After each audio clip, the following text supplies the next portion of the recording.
Pero hay otra experiencia que me llama mucho la atención. En un momento dado, Jesús se encontró en un grupo de personas que eran bien autosuficientes. Y tener confianza en uno mismo, eso es bien importante.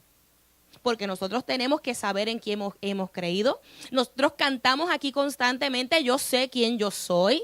Somos hijos de Dios, somos real sacerdocio, somos nación santa, pero nosotros tenemos que tener cuidado con la autosuficiencia. ¿Por qué? Porque de la misma forma que somos independientes a otros hombres, también podríamos convertirnos en gente independiente a Dios. Y ahí entonces es un peligro, porque el Señor está buscando gente que esté dispuesta a rendirse totalmente delante de su presencia, de ellos, de esa gente que se vacía delante de la presencia del Señor, de esos es el reino de los cielos. Y en una ocasión el Señor estaba muy cerca de mucha gente que era muy autosuficiente. Oye, y ellos entendían que su vida estaba a 100. Y entonces al Señor le pareció oportuno decirle, oye, tengo que hablarles acerca de una parábola de dos hombres que llegaron al templo. Y es la parábola del publicano.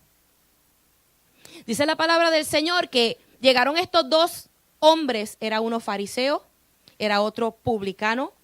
El publicano era recaudador de impuestos, como lo he dicho aquí muchas veces, trabajaba para Hacienda. Nosotros no lo queremos mucho, menos lo querían ellos. Y dice la palabra del Señor que estos dos hombres llegaron al templo. Y el fariseo comenzó, Señor, te doy gracias. Si usted se ve en este retrato, yo le invito hoy a que usted se retracte y se arrepienta en el nombre de Jesús. El fariseo dijo, Señor, te doy gracias. Te doy gracias porque no soy como los otros hombres. Señor, te doy gracias porque yo no soy un adúltero, yo no soy un ladrón. Señor, te doy gracias porque no soy como ese publicano. Señor, yo ayuno 2 veces a la semana, yo pago mis diezmos. De repente la parábola cambia, baja el telón, sube el telón y de repente la palabra muestra la expresión del publicano, que decía, Señor, sé propicio a mí, que soy pecador. Señor, no soy digno. La palabra dice que él estaba con los ojos mirando hacia el suelo, que estaba a la distancia. No se atrevía ni siquiera a acercarse al lugar de oración. Y el Señor inmediatamente sale y dice, ciertamente, este último bajó justificado antes que el primero. Porque, iglesia, para el Señor es bien importante tu motivación. La Biblia dice que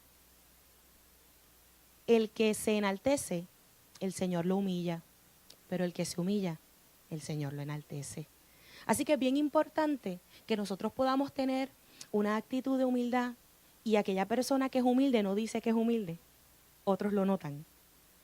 Aquel que te diga, yo soy humilde, hermano, no es humilde nada, porque nosotros, ¿verdad?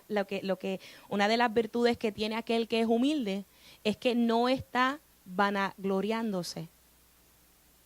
No tiene un concepto más alto de sí mismo que el que debe ser. No está publicando sus logros. No está gritando a voz en cuello lo que ha logrado, sino que simplemente reconoce, acepta sus errores y sus virtudes. Relax. Entonces, es importante que nosotros podamos entender que el Señor nos está pidiendo a nosotros que seamos gente humilde, que seamos gente llana, que seamos gente bajita. Una de las definiciones para humildad es bajo, es modesto. A mí me parece esta palabra oportuna para nosotros entender que la gente que se ha vaciado delante de la presencia del Señor, aquellos que reconocen que sin Dios no pueden vivir, de ellos es el reino de los cielos.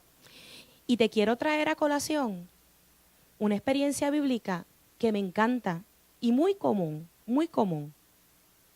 Porque no todo el tiempo nosotros llegamos a ser pobres en espíritu porque lo decidimos.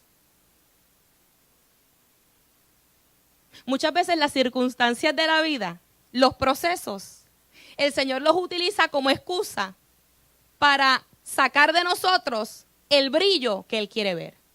Entonces, una persona soberbia, una persona altiva, una persona, póngale usted nombre, todo lo contrario a humildad, llega a ser pobre en espíritu cuando los procesos de la vida es como si espiritualmente el Señor te pasara una aplanadora y te quedaras como una hoja de papel, como en los muñequitos. ¿Cuánto lo vieron? Te quedas como una hoja de papel porque simplemente el Señor te vacía de todo tu yo para que su poder se pueda manifestar en tu vida. Por eso es que Juan el Bautista decía, mira, es necesario que yo mengüe para que Él crezca. ¿Y cómo es que tú vas a menguar si no es por medio del proceso del sufrimiento, si no es por medio del quebranto, si no es por medio de la aflicción? El apóstol Pablo decía, mira, ya no vivo yo, vive Cristo en mí. Yo vivo juntamente con Él crucificado. Y cuando yo estoy crucificada, yo estoy simplemente inmóvil. Yo no me puedo mover, yo perdí el control, yo no puedo hacer nada. Por eso es que a nosotros no nos gusta la palabra pobreza. Porque uno de los significados de pobreza es inutilidad, carencia.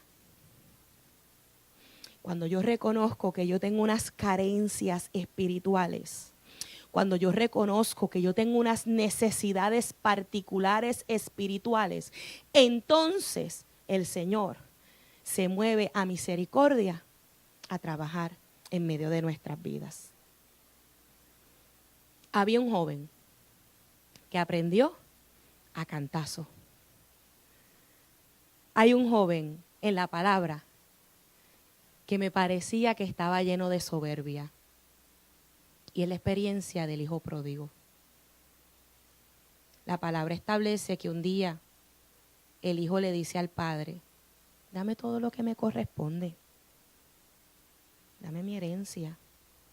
Y yo me imagino que el padre, lleno de aflicción, le dio lo que le correspondía. Y dice la palabra que al cabo de pocos días, él cogió su mochila y se fue a vivir.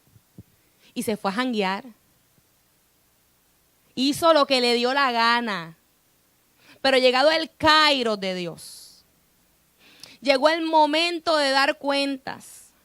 Llegó la fecha oportuna de ser procesado. Y dice la palabra del Señor que llegó hambre. Llegó el momento de la hambruna. Llegó el momento de la necesidad. Y le dieron un part-time. Oye, pero qué raro, le dieron un part-time, pero el muchacho, dice la palabra y establece la palabra, que aún deseaba la comida de los cerdos.